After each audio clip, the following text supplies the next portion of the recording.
I'm Jennifer from Unearthed Relics, and I am excited today to show off some of my favorite and most fabulous Barbie vintage finds through the years, some of which have moved on to other homes, and I'll be showing some photos of those, and some of which I have here with me today still. So let's jump right in. Obviously, when thinking about Barbie related vintage items, the first thing that comes to mind is probably Barbie dolls themselves.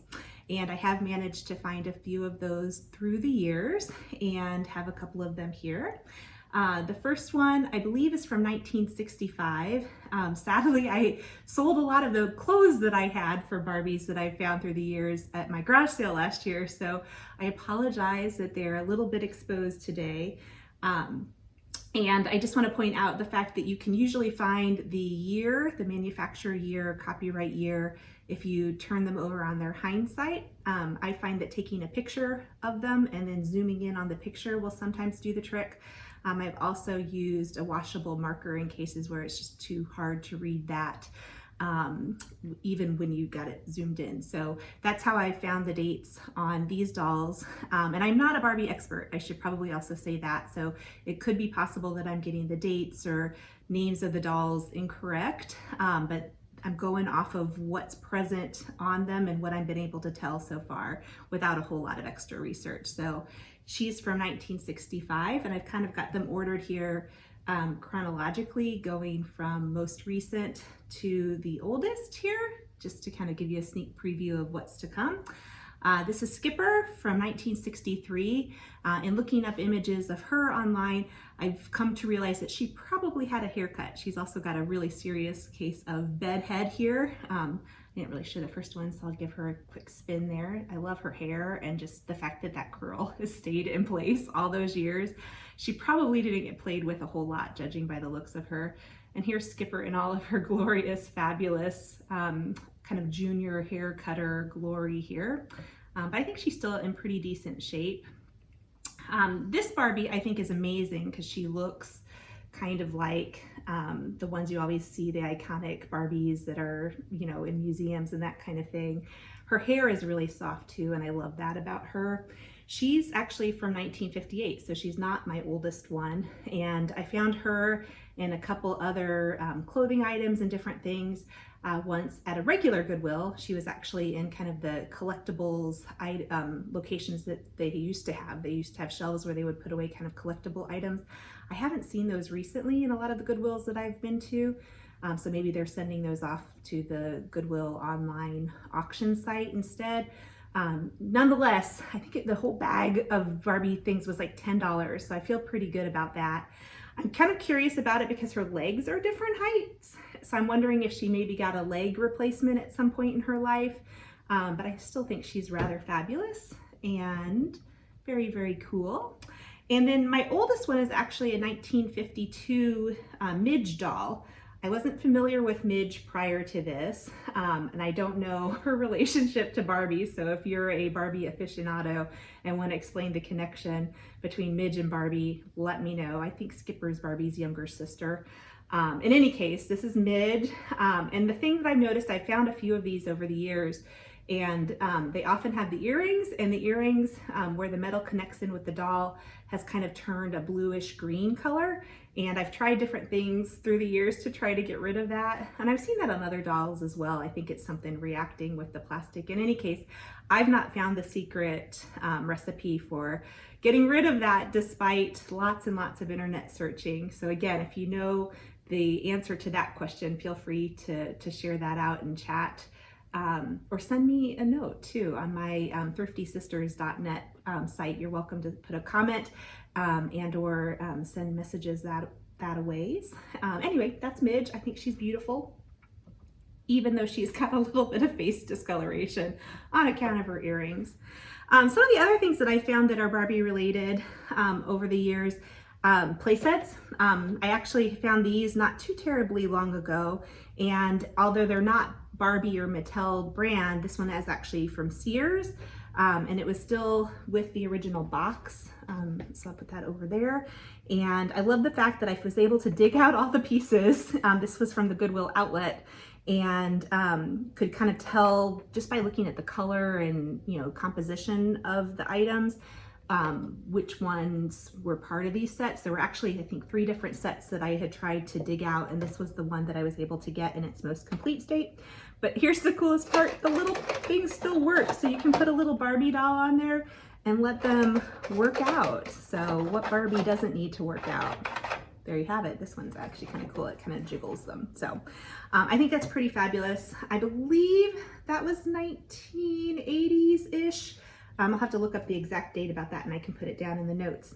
In any case, I thought that was really cool, and I'm sure some little kiddo had a lot of fun probably getting that as a Christmas gift.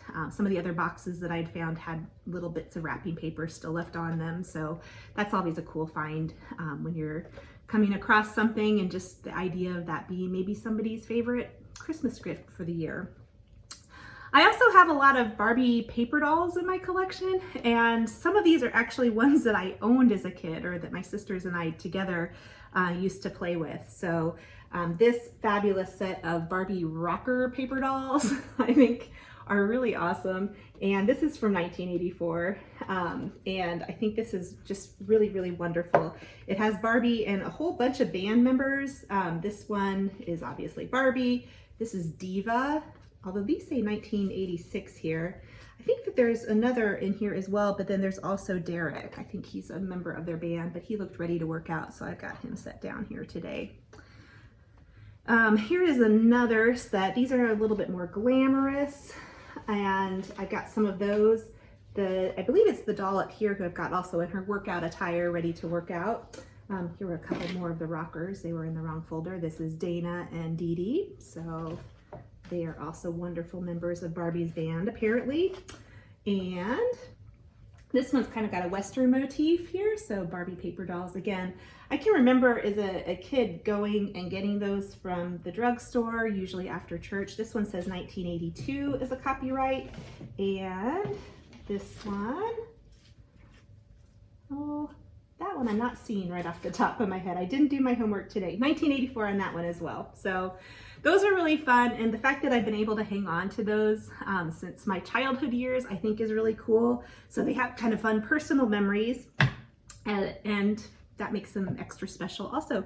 But I've also found some through the years as well. So this is a really cool vintage Barbie paper doll book, and I've not played with this one, but I love the fact that it's got the dolls still intact, as well as many of the outfits, as well as outfits that you can color yourself, which I think is always really cool with paper dolls when you get to do a little bit of the designing, as well as having the ones that are kind of pre-made and pre-colored in.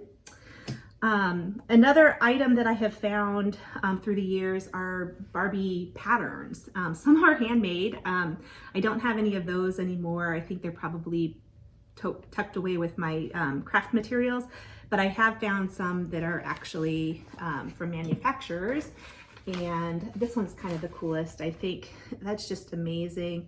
This one says that it's copyright 1961, so these would be perfect fashions if I am so inclined to maybe make for some of the older dolls, especially the ones that are in dire need of outfits, I suppose. So I'll have to hang on to that one for sure. Here's a little more modern one, but it's using the more vintage styles within it. And then this one has a very 70s, like super 70s sort of feel to it. So I'm assuming that's probably when it was made. In any case, lots of fun. I'm sure people enjoyed getting to make the clothing for their dolls in addition to being able to play with them. And through the years, the stash of clothing that I have found has included both the manufactured garments as well as those that were hand sewn. And I think that those are always really precious because they're unique and one of a kind. The other thing that I don't have out today, because they have moved on to other homes, are the 2 Barbie homes or dream homes that I have found through the years. I found Barbie's country home from 1973. So this video is being made in 1973, which makes that one over 50 years old. I love the fact that it still had a lot of the furniture, and I really loved the images around the outside of the house and inside as well. They were just very 70s. Likewise, at the same time, these were both found at the Goodwill outlet. I found Barbie's dream home from Barbie's Family Home, I should say, from 1968.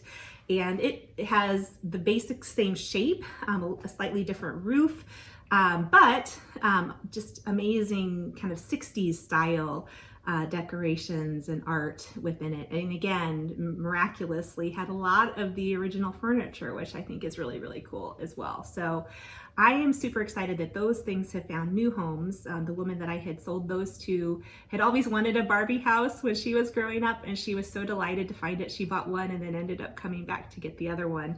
So I'm glad that those have a new home, and I hope that she's been enjoying them. I thought they looked amazing up on a shelf. They do take up a lot of room though, so that was my reason for letting them move on to a new place.